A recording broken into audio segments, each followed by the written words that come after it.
കോൺഗ്രസിലെ ചില നേതാക്കളെ രാഹുൽ ഗാന്ധി ഒളിച്ചടുക്കി എന്ന വാർത്തയാണ് കോൺഗ്രസിന് അകത്തു നിന്ന് രഹസ്യമായി ലഭിക്കുന്നത്. പ്രത്യേകിച്ച് അടൂർ പ്രകാശ്, ആന്റണി ഇവരെയൊക്കെയാണ് രാഹുൽ ഗാന്ധി ചോദ്യം ചെയ്തത്.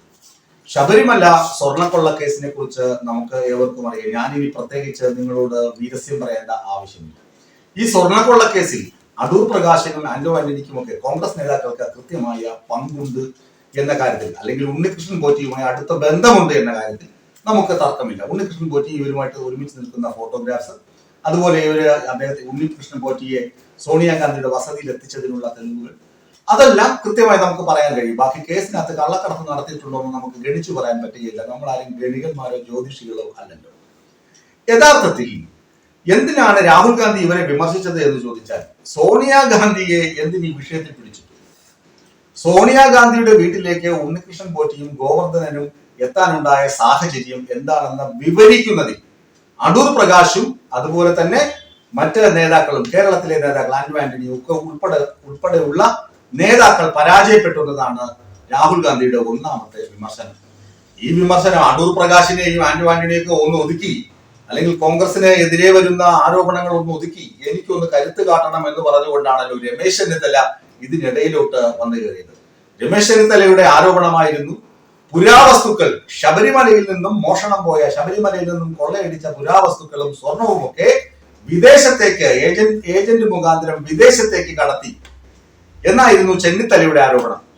രാഹുൽ ഗാന്ധി പറഞ്ഞു, മിസ്റ്റർ ചെന്നിത്തല, നിങ്ങൾ പറഞ്ഞതും ഞങ്ങളുടെ കുടുംബത്തിന് എന്താണ് പേരുദോഷമുണ്ടാക്കി. കാരണം എന്താണ്? യൂറോപ്പിൽ സോണിയാഗാന്ധിയുടെ സഹോദരി ഒരു പുരാവസ്തുക്കളുടെ വിൽപ്പന കേന്ദ്രം നടത്തുന്നു. അപ്പോൾ സോണിയാഗാന്ധിയെ മാത്രമല്ല, സോണിയാഗാന്ധിയുടെ സഹോദരിയെയും സംശയ നിഴലിലാക്കുന്നതിന് കേരളത്തിലെ കോൺഗ്രസുകാർ വഴിവെച്ചു കൊടുത്തു എന്നതാണ് രാഹുൽ ഗാന്ധിയുടെ വിമർശനം. വളരെ മോശം നിലപാടെന്ന് മാത്രമല്ല, ഒരു കാര്യവും അറിയാത്ത സോണിയാഗാന്ധിയുടെ സഹോദരിയുടെയും പേരുകൾ ഇക്കാര്യത്തിലേക്ക് വലിച്ചിഴക്കപ്പെട്ടു എന്ന ആരോപണമാണ് രാഹുൽ ഗാന്ധി ഉന്നയിക്കുന്നത്. സ്ഥാനാർത്ഥി നിർണയത്തിന്റെ കാര്യത്തിലും ഹൈക്കമാൻഡ് കൃത്യമായ സന്ദേശം ഈ നേതാക്കളെ വിമർശിച്ചതിനൊപ്പം തന്നെ പറഞ്ഞു, ലീഗിനെ കൂടുതൽ അടുപ്പിക്കരുത് എന്ന നിർദ്ദേശമാണ് ഹൈക്കമാൻഡിൽ നിന്ന് കോൺഗ്രസിനെ ലഭിച്ചിരിക്കുന്നത്. ഞാൻ നേരത്തെ കഴിഞ്ഞൊരു വാർത്തയിൽ ഞാൻ പറഞ്ഞു, ലീഗിന്റെ അപ്രമാദിത്വത്തെ കുറിച്ചൊക്കെ ഞാൻ പറഞ്ഞു. അപ്പോൾ ലീഗ് വന്നു കഴിഞ്ഞാൽ കോൺഗ്രസിന് കൂടുതൽ പിന്തുണയുമായി ലീഗ് നിൽക്കുന്നത്, UDF-നൊപ്പം ലീഗ് അതിശക്തമായി നിൽക്കുന്നത് ഉത്തരേന്ത്യയിൽ കോൺഗ്രസിന് കനത്ത തിരിച്ചടി നൽകുമെന്നാണ് ഹൈക്കമാൻഡിന്റെ കണക്കുകൂട്ടൽ. അതുകൊണ്ടാണ് രാഹുൽ ഗാന്ധിയും പ്രിയങ്ക ഗാന്ധിയും വയനാട് മത്സരിച്ചപ്പോൾ പച്ചക്കൊടികളും പച്ച ബലൂണുകളും പോലീസുകാര് പിടിച്ച് വിലക്കിയത്. അത് വേണ്ട എന്ന് പറയാൻ കാരണം എന്താണ്?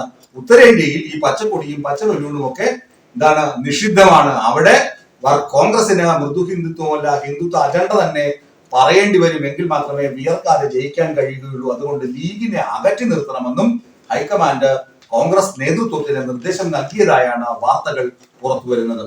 ലീഗിന് ഈ 2021 കണക്കുകൾ നോക്കുകയാണെങ്കിൽ കോൺഗ്രസിന് 21 സീറ്റാണ് ലഭിച്ചത്. 90 ഇടങ്ങളിൽ മത്സരിച്ചു. എന്നാൽ ലീഗാകട്ടെ 25 ഇടങ്ങളിൽ മത്സരിച്ചതിൽ 15 ഇടത്ത് ജയിക്കുകയും ചെയ്തു. ഇക്കുറി അവർക്ക് 27 സീറ്റുകളാണ് ചോദിക്കുന്നത്. ഒരു പക്ഷേ എങ്കിൽ അത് 30 ആവുകയും ചെയ്യും.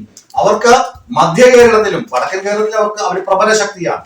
മധ്യ കേരളത്തിലും തെക്കൻ കേരളത്തിലും അവരുടെ സാന്നിധ്യം ഉറപ്പിക്കുന്നതിന് വിജയ സാധ്യതയുള്ള സീറ്റുകളും അവർ ചോദിച്ചിട്ടുണ്ട്. അതിലൊന്നാണ് CMPയുടെ സീറ്റ്, തിരുവനന്തപുരത്തുള്ള സീറ്റ്. മറ്റൊന്നാണ് ചടയമംഗലത്ത് കോൺഗ്രസിന്റെ സീറ്റ്. ഈ സീറ്റുകളിലൊക്കെ ലീഗിന്റെ സ്ഥാനാർത്ഥികളെ നിർത്തി വിജയിപ്പിക്കുകയാണെങ്കിൽ അവരുടെ മുസ്ലിം ലീഗിന്റെ സാന്നിധ്യം മധ്യ കേരളത്തിലും തെക്കൻ കേരളത്തിലും ആകുമെന്ന പ്രതീക്ഷയാണ് ലീഗിനുള്ളത്.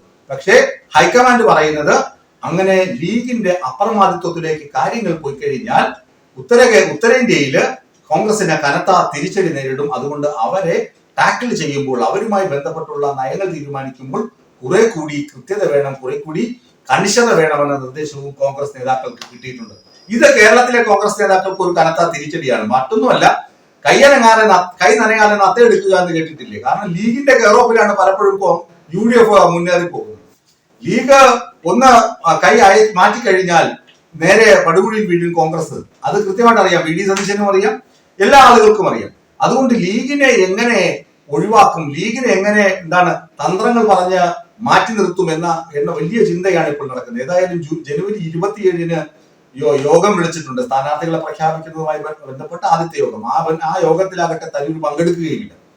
ശശി തരൂർ വേറൊരു കൊസ്രാക്കോട്. ചുരുക്കി പറഞ്ഞാൽ ഹൈക്കമാൻഡ് കേരള നേതാക്കളെ കർശനമായി താക്കീത് ചെയ്തിട്ടുണ്ട്.